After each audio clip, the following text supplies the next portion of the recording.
Love Me Again, kipande cha 3.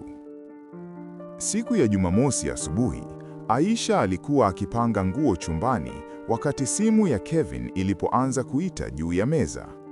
Hakutarajia chochote mpaka alipoona jina lililoangaza kwenye skrini. Lydia.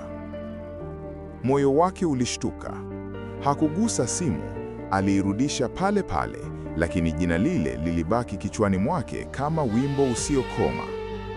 Kevin alipotoka bafuni, Aisha alijaribu kuonekana kawaida, lakini macho yake yalimsaliti. "Kuna shida?" Kevin aliuliza. Aisha alisita kidogo. "Simu yako ilipiga. Lydia ni nani?"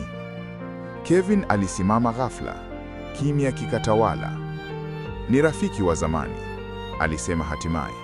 "Tulikuwa tunasoma pamoja chuo." "Rafiki tu?" Aisha aliuliza, sauti yake ikiwa laini, lakini macho yake yakichunguza. Kevin alitikisa kichwa. "Hakuna cha zaidi." Lakini kitu ndani ya Aisha kilisema, hapo kuna zaidi.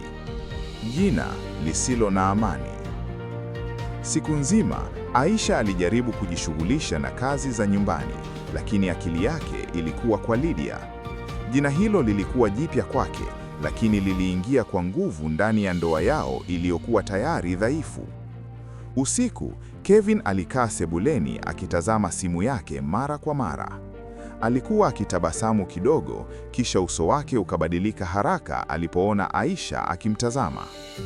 "Aisha," alisema kwa sauti ya kujilinda, "usianze kufikiria vibaya." Aisha alihisi maumivu moyoni. "Sijaanza chochote, ninachotaka ni ukweli." Baadaye usiku, Kevin alipolala, simu yake iliwaka tena. Safari hii ujumbe ulionekana wazi kabla haijazimwa. "Na kukumbuka, siku hizi huwa na kuota. Lydia." Aisha alikaa kitandani, mikono ikitetemeka.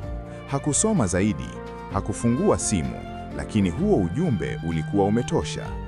Machozi yalimtiririka kimya kimya. Hivi ndivyo inavyoanza, aliwaza. Sio kwa kukamatwa, bali kwa siri. Uso kwa uso. Asubuhi iliyofuata, Aisha hakukaa kimya. "Kevin," alisema kwa sauti iliyochoka lakini thabiti, "Lydia si rafiki tu, sivyo?" Kevin aliketi chini, akifunika uso wake kwa mikono. "Nilidhani naweza kudhibiti, lakini nimekuwa nikizungumza naye tena." "Kwa nini?" Aisha aliuliza kwa uchungu. Kevin alitazama chini. "Kwa sababu nilijisikia kupotea, na yeye alinifanya nijisikie ninaonekana." Maneno yale yalimuua Aisha zaidi ya hasira. "Na mimi je?" aliuliza kwa sauti ya chini. "Nilikuwa wapi wakati huo wote?" Kevin hakujibu. "Moyo uliopasuka, lakini bado unapenda." Aisha alisimama, macho yake yakiwa mekundu, lakini sauti yake ikiwa imara. "Sikatai, bado nakupenda, lakini siwezi kushindana na kivuli cha mtu wa zamani." Kevin alinyanyua macho. "Sikupanga kukuumiza." Aisha alitabasamu kwa huzuni. "Lakini umefanya hivyo." Kulikuwa na ukimya mrefu.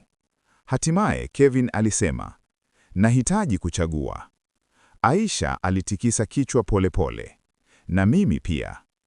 Mwisho wa episodi 3. Usiku huo walilala mbali zaidi kuliko siku zote.